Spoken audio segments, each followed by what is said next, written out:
우리가 계속해서 정체성에 대한 이야기를 하고 있죠. 오늘은 세 번째 기도원에 관련된 이야기입니다. 이 기도원에 관련된 말씀을 나누기 전에 우리 6장 12절 말씀을 다시 한번 크게 한번 읽어보겠습니다. 6장 12절입니다.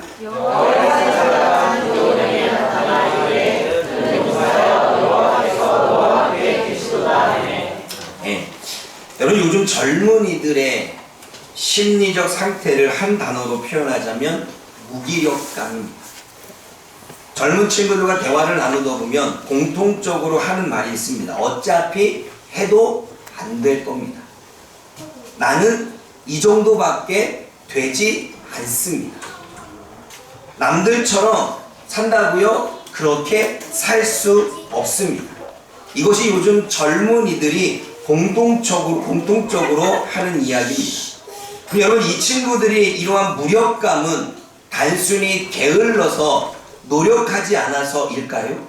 그렇지 않습니다. 오히려 너무나 많이 노력했고 너무나 많이 열심히 해서 오는 무력감입니다. 여러분, 지금까지 열심히 살았는데 앞으로도 계속 끊임없이 경쟁해야 됩니다. 이번에 고교 학점제로 바뀌었죠.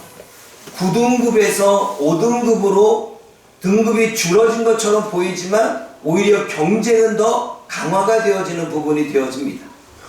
지금까지 열심히 살았는데 앞으로도 계속 끊임없이 경쟁해야 됩니다. 뉴스를 보면 사회는 어수선하고 집값은 계속 오릅니다. 실업자는 많아지고 취업문은 더 좁아졌습니다. 우리가 소셜미디어를 통해 접하는 걸 보게 되면 또래 아이들은 화려한 그러한 삶을 우리가 스마트폰으로 보면서 비교하다가 오히려 지친 그러한 무기력감. 내가 저들을 따라갈 수 있을까? 저들이 누리는 걸 누릴 수 있을까? 저들이 나 취한 걸 가질 수 있을까? 저들이 원하는 것만큼 나도 그만큼 올라갈 수 있을까? 라고 열심히 살았지만 노력했지만 올라가지 못하는 자신의 모습에서 오는 무력감이 지금의 젊은이들의 무력감입니다.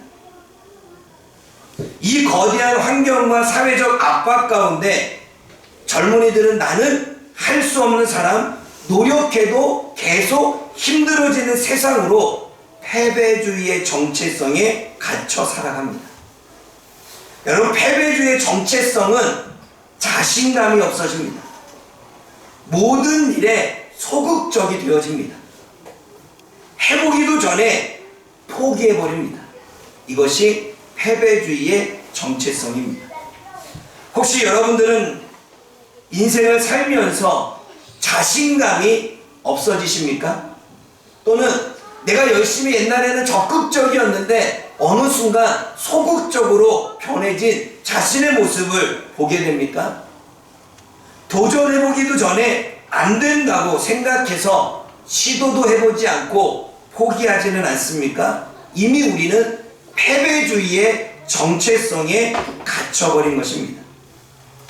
여러분, 패배주의에 갇힌 사람은 인생을 해석하는 렌즈가 어둡습니다. 이미 패배주의에 빠져있고 패배주의의 인생을 사는 사람은 바라보는 모든 시각과 렌즈가 어두워집니다. 몇 가지를 나눕니다. 그 중에 하나가 인식의 왜곡입니다. 이미 안 될 거야. 일어나지 않은 상황은 이미 실패한 것으로 상상해버립니다. 자신보다 환경을 탓하고 변화를 시도하기 전에 체념해버립니다. 또 두 번째는 감정의 고착입니다. 나는 안 되는 사람이야. 자신을 실패한 사람으로 이미 정의합니다. 자기 자신에 대한 수치심과 무가치함으로 여기며 인생을 살게 되어집니다. 세 번째는 행동의 위축입니다. 시도해봤자 의미가 없어. 여러분, 실패의 경험보다 실패의 공포에 사로잡혀 아무것도 하지 않게 되어집니다. 도전하지 않거나 금세 포기해버립니다. 그리고 자신의 실패를 정당화합니다. 이래서 안 됐어. 이래서 포기했어. 이래서 시도하지 않았어. 네 번째로는 관계의 회복입니다. 나를 믿지 마. 나도 나를 믿지 않아. 도움을 주려는 사람을 계속 밀어냅니다. 그리고 상대방의 약점을 찾기 시작합니다. 관계의 회복. 나를 믿지 마. 나도 나를 안 믿고 나는 너도 안 믿어. 다섯 번째, 신앙의 왜곡이 일어납니다. 나는 의미 없는 존재야. 하나님이 자신에게 주신 형상과 소명을 부정합니다. 내가 하나님의 형상인 것도, 하나님의 부르심을 받고 사명을 받은 것도 부정합니다. 그리고 하나님이 나에게 주신 가능성이 있고 그 은혜가 있는데 그것조차 의심합니다. 나는 의미 없는 존재야. 여러분들은 어떠십니까? 혹시 자신도 모르는 패배주의의 정체성에 갇혀있지는 않습니까? 세상을 부정적으로 해석하지는 않습니까? 자신에 대한 수치심과 무가치함을 느끼며 살고 있지는 않습니까? 도전을 회피하거나 포기를 습관처럼 하고 있지는 않습니까? 모든 관계를 자신에 대한 공격이나 자신을 불신하는 마음으로 받고 있지는 않습니까?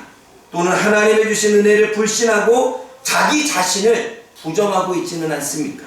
그렇다면 이미 우리는 심각하게 패배주의의 정체성에 갇혀 있다는 사실을 우리는 깨달아야 됩니다. 여러분, 사사시대의 기드온이 딱 그랬습니다. 당시에 이스라엘의 미디안이라고 하는 그 외세 침략에 그들은 시달리고 있었습니다. 열심히 일상을 살고 있는데 미디안의 이 족속들이 공격하고 쳐들어옵니다. 그들의 메뚜기 같은 많은 떼들이 몰려와서 농사진 걸 뺏어가고 탈곡한 걸 뺏어가고 또한 짐승을 키워서 많은 것들의 소득을 얻었는데 다 빼앗아갑니다. 이스라엘의 모든 소출을 약탈합니다. 이러한 극한 환경은 이스라엘 백성 전체를 겁쟁이로 만들었습니다. 그래서 미디안이 공격할 때마다 그들은 숨기 시작했고 미디안이 공격할 때마다 산속에 들어가 숨어서 지내는 것이 그들의 일상이었습니다. 미디안의 공격은 이스라엘의 전체를 겁쟁이로 만들었고 숨게 만들었습니다. 그럼 여러분, 기드온은 어땠을까요? 여러분, 기드온은 포도주를 짜는 술틀 속에 숨어서 몰래 밀을 타작했습니다. 여러분, 원래 밀은요, 밖에서 열심히 타작하면 어때요? 휘면 바람에 껍데기가 날아가고 알곡만 남지요. 근데 여러분, 포도주 술틀에 들어가서 바람도 불지 않는 곳에서 이렇게 타작하고 있으면 제대로 탈곡이 될까요? 지금 기드온은 그렇게 술틀 속에 들어가서 아무도 모르게 좁고 어두운 곳에서 들키지 않게 밀을 타작하고 있습니다. 왜 그랬을까요? 그는 왜 숨어야만 했고 그는 왜 효율성 없게 밖에서가 아니라 안에서 그렇게 밀을 타작해야만 했을까요? 미디안 군대가 무서웠기 때문입니다. 들키면 빼앗기고 들키면 죽게 되어집니다. 그러기에 숨어서 밀을 타작할 수밖에 없지요. 근데 여러분, 우리도 각자의 술들이 있습니다. 두려워서 숨게 되는 술들, 무서워서 숨어 지내는 우리들의 삶, 실패가 두려워서 아예 시작하지 않는 안전지대가 있습니다. 그리고 타인의 시선이 무서워 숨어있는 익명의 공간도 있습니다. 그리고 상처받을까봐 관계를 차단하는 마음의 벽도 있습니다. 기드온은 자기 자신을 이렇게 규정합니다. 여러분, 6장 15절 말씀 한번 읽어볼까요? 6장 15절 말씀입니다. 읽어봅니다.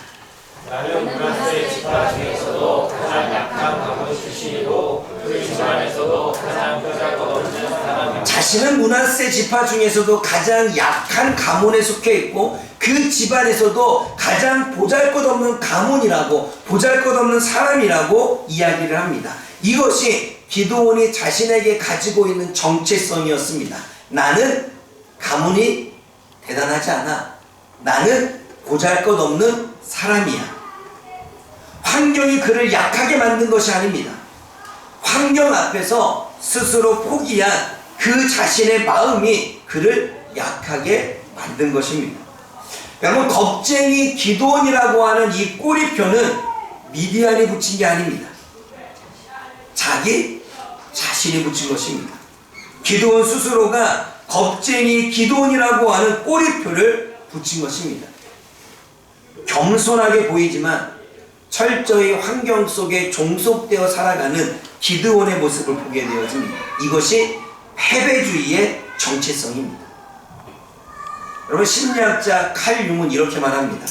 당신이 무의식을 의식하지 않으면 무의식이 당신의 삶을 지배하고 당신은 그것을 운명이라고 부르게 될 것입니다. 당신이 당신의 무의식을 내가 의식하지 않으면 그 무의식에 잠식되어 다시 당신은 삶의 지배를 받게 되고 당신은 그것을 운명이야 이렇게 말하며 산다는 거예요. 여러분, 기드온은 자신의 무기력함을 운명으로 받아들였습니다. 그리고 자신이 술틀 속에서 조용히 숨어 지내는 그 삶을 자신의 분수라고 여겼습니다. 여러분, 기드온의 진심은 뭐였을까요? 기드온은 모세와는 달렸습니다. 우리가 지난주에 나누었던 모세는 의욕심이 강해서 그렇게 어느 정도의 위치에 올라가서 영웅심을 발휘하려고 했다면, 여러분, 기드온은 달랐습니다. 모세와는 다르게 나라와 민족을 구하려고 하는 의욕심보다는 내가 나서면 죽을지도 몰라, 나도 죽고 이스라엘 민족도 죽어 라고 하는 두려움이 더 컸습니다. 그는 자신에게는 큰 용사의 자격이 없다고 그 사실을 믿었습니다. 나는 용사가 아니야, 나는 보잘것없는 사람이야 라는 그 이야기를 믿었습니다. 그래서 술틀 속에서 숨어 지내는 겁쟁이의 나, 그게 진짜 기드온 자신이라고 생각하며 살았던 것입니다. 여러분은 어떠십니까? 여러분들은 지금 술틀 속에 숨어 있지는 않습니까? 그곳에서 나는 왜 이렇게 부족할까 스스로를 비하하며 스스로를 그렇게 하대하며 살고 있지는 않습니까? 여러분, 기억하십시오. 우리가 기억해야 될 건 약한 자로 규정하는 것은 외부의 압박이 아닙니다. 그 압박 앞에서 내 스스로 자신을 포기한 여러분 자신의 마음이 우리를 약한 자로 만드는 거예요. 외부의 압력이 아니라 우리 스스로 그 압력 앞에 내 자신의 삶을 포기한 우리들의 마음이 우리를 스스로 약하게 겁쟁이로 만든다는 것입니다. 하나님은 우리들에게 술틀을 부수고 나오라고 말씀하십니다. 왜 그럴까요? 하나님의 백성인 저와 여러분들의 진짜 정체성은 그 좁고 어두운 술틀에 갇혀있는 그러한 존재가 아니기 때문입니다. 여러분, 기드온이 술틀 속에 있을 때, 그렇게 숨어 있을 때 놀라운 일이 일어납니다. 그 놀라운 일은 그 기드온에게 하나님의 사자가 찾아온 것입니다. 그리고 기드온에게 이야기를 합니다. 여러분, 6장 12절 말씀을 한번 읽어보겠습니다. 6장 12절 말씀 읽어봅니다.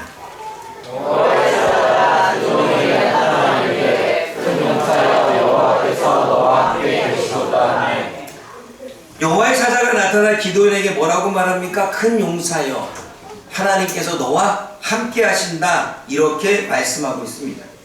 여기서 우리는 복음의 가장 큰 위대한 역설을 보게 되어집니다. 그게 뭡니까? 술틀 속에서 숨어있는 기드온을 뭐라고 말합니까? 큰 용사라고 말합니다. 그럼 이게 복음이에요. 겁쟁이라고 생각하는 그러한 기드온에게 복음이 전해집니다. 너는 큰 용사라는 것입니다.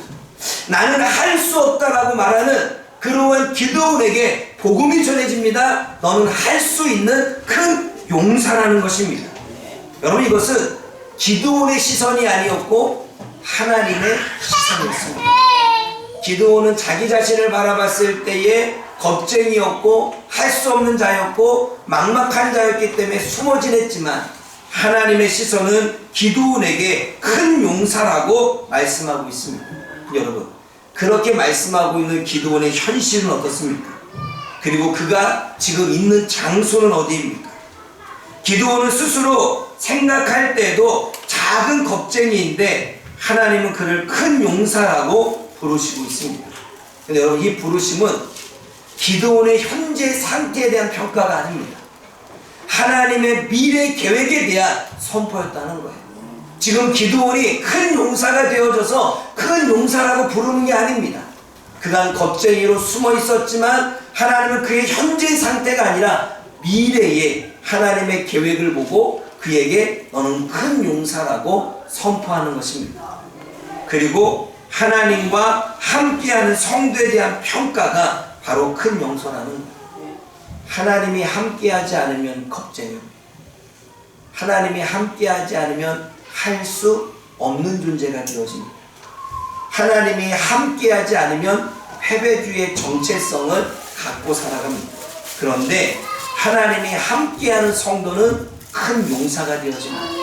하나님이 함께하는 성도는 할 수 있게 되어집니다. 하나님이 함께하는 성도는 하나님이 그를 통해서 하나님의 놀라운 일들을 이루어가는 것입니다. 하나님은 기드온의 가문을 보지 않았습니다. 기드온의 출신을 보지 않았습니다. 기드온의 용맹함도 보지 않았습니다. 기드온의 배경도 보지 않았고 그의 실력도 보지 않았고 그의 성과도 보지 않았습니다. 그의 인맥도 보지 않았습니다. 오로지 주님은 그의 연약함과 그가 스스로 자기를 겁쟁이라고 자기 비하를 시키는 그 모든 것들을 무시하고 그냥 하나님의 목적에 따라 그를 큰 용사로 부르시며 새로운 이름을 주신 것입니다. 아브람의 이름이 아브라함, 열국의 아비로 주님께서는 이름을 바꾸시며 정체성을 바꾼 것처럼 기드온에게는 겁쟁이라고 하는 그 정체성을 큰 용사라고 하는 새로운 이름과 호칭을 부여하시며 정체성의 변화를 이루어내십니다. 여러분, 우리의 정체성은 내가 누구라고 생각하는지가 아니라 하나님이 나를 누구라고 부르시는지에 달려있는 것입니다. 우리들의 정체성은 내가 누구라고 생각하는지가 아니라 하나님이 나를 누구라고 어떻게 바라보는지가 중요하다는 것입니다. 여러분, 이 세상은 우리의 정체성을 항상 과거의 성과, 얼마나 성과를 거뒀느냐, 그리고 현재의 너의 조건은 어떠하느냐로 우리들의 정체성을 정의하려고 합니다. 우리 자신 스스로도 우리의 정체성을 정의할 때 우리는 얼마나 학력을 가졌느냐, 그리고 나는 얼마나 지금 능력을 갖고 있느냐, 나는 지금 얼마나 실력 가운데 그 실력을 발휘하고 있느냐로 우리 자신을 정의하려고 합니다. 그런데 하나님의 시선은 달랐다는 거예요. 하나님은 현재의 술틀 속에 숨어있는 기드온을 보고 저와 여러분들을 보고 하나님의 사랑하는 아들이라, 하나님의 존중하는 그 존귀한 딸이라고, 너는 그리스도 안의 새로운 피조물이라고 부르고 있다는 거예요. 하나님의 호칭은 저와 여러분들의 연약함을 덮어버립니다. 하나님의 부르심은 저와 여러분들의 실패를 초월하게 합니다. 하나님의 그 부르심은 우리들의 무능력까지도 포함하며 큰 용사로 부르신다는 거예요.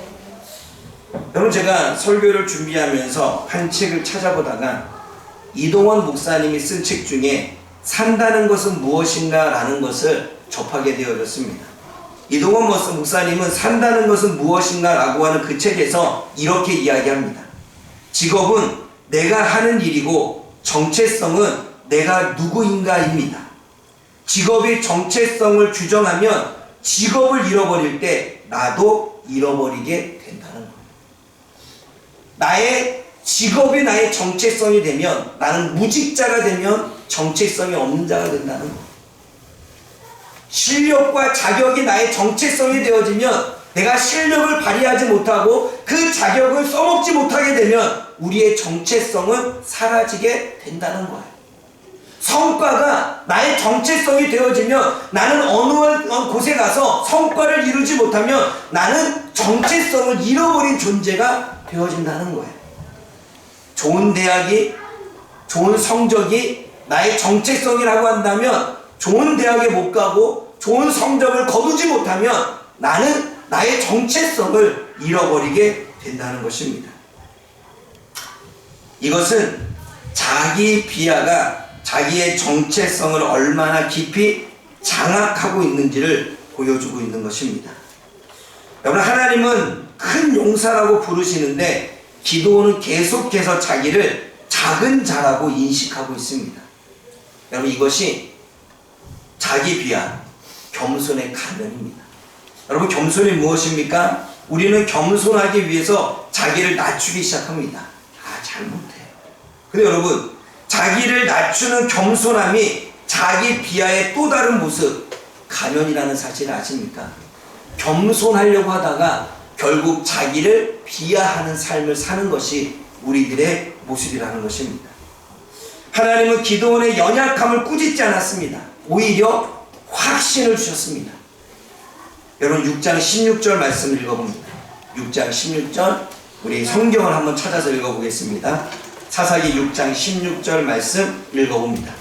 여호와께서 우리에게 이르시되 내가 반드시 너와 함께하리니 내가 유리한 사람 시기를 한 사람을 출직하리라 하시니라. 뭐라고 말합니까? 내가 반드시 너와 함께하리라 말씀하고 있습니다. 하나님은 기드온에게 너의 능력을 보지 말고 너와 함께 하시는 하나님을 보라고 말씀하시는 거예요. 네가 누구인지를 보지 마. 네가 어느 가문인지를 보지 마. 너의 지금 환경과 상황을 보지 마. 하나님이 너와 함께하고 있는지 함께하지 않고 있는지를 보라는 것입니다.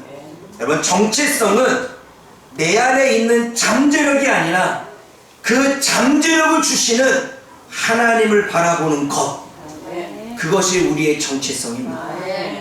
정체성은 내가 가진 능력을 바라보는 것이 아니라 나에게 능력을 주시는 하나님의 능력을 생각하는 것입니다.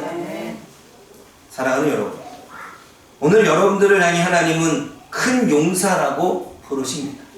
아마 여기는, 이 자리에는 나는 겁쟁이야, 나는 할 수 없어, 나는 노력해도 안 돼, 나의 성과에 나의 실력은 이 정도야 생각하는 기드온과 같은 삶을 사는 패배주의 정체성을 가진 그러한 사람들도 분명 있을 것입니다.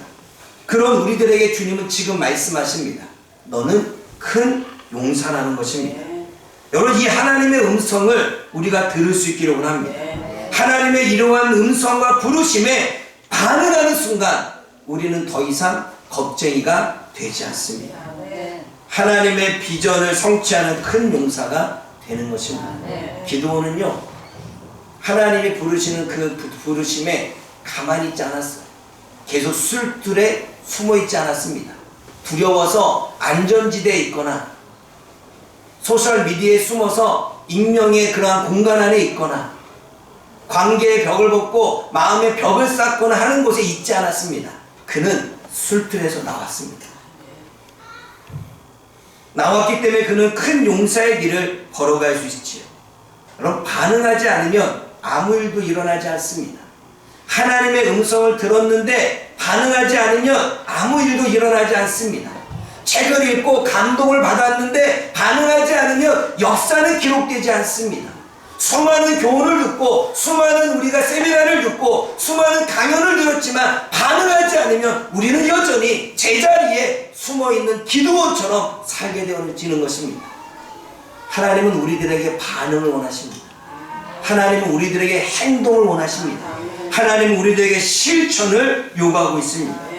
오늘도 하나님은 저와 여러분들에게 무엇이라 말씀하시는지 그 음성을 듣고 반응하는 저와 여러분들이 되어지기를 주님의 이름으로 축복합니다. 여러분, 하나님께서 큰 용사라고 이름을 받은 기드온이 처음부터 그 이름을 받고 순종했을까요? 왜 기드온은 하나님의 큰 용사라고 하는 말씀을 처음부터 아멘하고 받아들이지 못했을까요? 왜냐하면 기드온은 오랜 기간 동안에 스스로를 나는 약하다, 나는 겁쟁이다, 나는 할 수 없다라고 하는 자기 인식에 뿌리 박혀 있었습니다. 어릴 적부터 자라오면서 나의 가문은 약해, 이 가문에서 나는 더 초라해, 지금 나는 양측에 불과해. 내가 뭘 할 수 있겠어? 라고 하는 이 뿌리 깊은 오랜 기간 동안에 자기를 이야기했던 이 인식이 그렇게 자신으로 하나님이 너는 큰 용사야 받아들이지 못한다. 여러분, 오랜 기간 동안 자기 소리에 세뇌를 당했습니다. 내가 오랜 기간 동안에 겁쟁이며 할 수 없다는 말을 듣게 되니 어때요? 그게 사실처럼, 진리처럼, 진실처럼 여겨진 것입니다. 그래서 주님이 말씀하실 때 말씀하실 때 나는 겁쟁이에요, 나는 할 수 없어요 라고 이야기하는 거죠. 그래서 기드온은 끝까지 처음부터 받아들이지 못해서 주님께 뭘 합니까?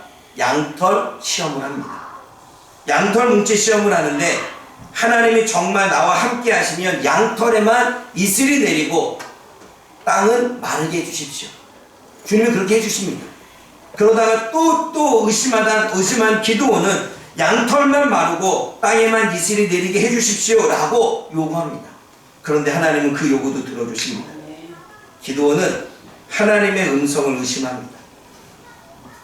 자신의 생각과 마음에 느껴지는 말, 그것이 하나님의 음성으로 들려지지 않고 자기 생각으로 믿어집니다. 그러니 어때요? 하나님이 말씀하시는데 여전히 자신은 약하다고 생각하고, 여전히 자신은 어렵다고 생각하고, 여전히 자신은 무능력하다고 생각하고, 여전히 자신은 부족하다고 생각하기 때문에 너는 할 수 있다라고 하는 주님의 음성이 전혀 들려지지 않는 거예요. 그냥 자기 생각으로만 생각합니다. 하나님의 음성이 아니라 내 생각이야. 나는 여전히 연약하고 할 수 없어. 여러분, 이 시험은 기드온이 얼마나 불확실성과 의심에 사로잡혀 있는지를 저와 여러분들에게 보여주고 있습니다. 여러분, 기드온은요, 눈에 보이는 확실한 증거 없이는 자신의 정체성, 큰 용사의 정체성을 받아들일 수가 없었습니다. 증거를 보여줘야 돼. 우리 그러지 않습니까? 내가 큰 용사라고 하는 증거를 보여주십시오. 내 삶이 하나님께서 확실하게 나갈 수 있도록 밀어주던가, 아니면 주님께서 내가 밀어주는 것만큼 뭔가는 내 삶에 뭔가 보여주던가, 아니면 내가 뭔가를 했을 때 그 확연히 그 성과가 드러나던가, 우리는 확실한 증거 없이 우리는 하나님의 음성을 받아들이지 못하고 자신의 정체성, 큰 용사라는 사실을 믿지 못합니다. 기드온은 나의 자격이 아닌 하나님의 능력을 믿어야 됐지만 그 생각을 바꾸는데 너무나 어려웠고 시간이 걸렸습니다. 그럼에도 불구하고 하나님은 그 기드온의 의심을 그냥 품어주십니다. 그리고 2번 시험할 때 2번 다 받아주시며 확신을 주십니다. 너는 큰 용사야. 네가 나한테 요구한 대로 내가 지금 이루어졌으니 네가 이렇게 기도하게 되면 내가 이스라엘을 구원할 수 있는 구원자로 되게 네 안에 역사할게. 주님은 의심하는 기드온에게 확신을 심어줍니다. 반응합니다. 이스라엘을 구원하라는 사명을 이제는 기드온이 그러한 체험을 통해서, 경험을 통해서 이제는 하나님의 군대를 모집하기 시작하지요. 미디안 군대는 몇 명입니까? 13만 5천 명입니다. 그런데 기드온이 모은 군대는 3만 명이 모였습니다. 근데 3만 명도 많다고 말하니까 주님은 1만 명으로 줄여버립니다. 두려움이 있는 자 돌아가라는 것입니다. 무서운 자 돌아가라는 것입니다. 그랬더니 돌아가고 남은 자가 1만 명입니다. 근데 1만 명에서도 최종적으로 주님은 300명으로 줄이십니다. 왜 300명일까요? 이것은 사사기 7장 2절 말씀처럼 구원은 너희의 숫자가 아니라 하나님의 능력에 있다라고 하는 것을 하나님은 선포하기 위함이었습니다. 구원은 숫자가 아니고 구원은 너의 능력이 아니라 나의 능력이고 내가 할 일이라고 하는 사실을 기드온에게 보여주기 위한 하나님의 명확한 메시지였다는 사실입니다.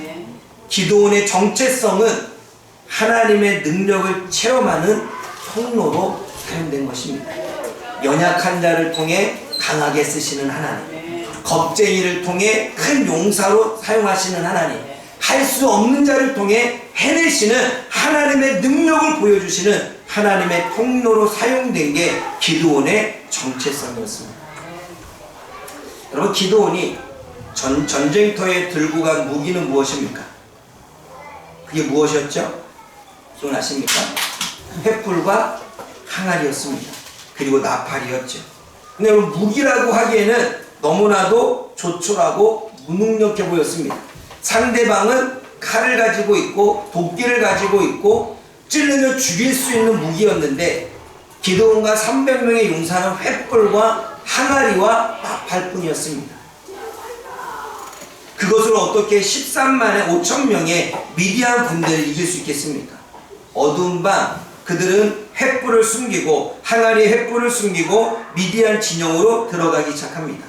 그리고 미디안 진영에 들어가서 항아리를 깨자 그 안에 있던 불들이 드러나기 시작합니다. 그리고 온통 그 진영을 불바다로 만들기 시작하죠. 그것에 혼비백산한 미디안 군대는 서로가 자신을 죽임으로 진멸하는 것을 우리가 보게 되어집니다. 말로 칼로서 자기들을 자멸하는 그런 부분들이 보여지게 되어지죠. 여러분, 여기서 주님이 우리에게 주시는 메시지는 무엇입니까?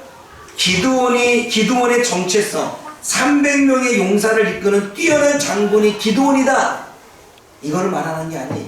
300명으로 미디안 군대를 이기는 기드온의 능력, 이거를 말하는 게 아닙니다.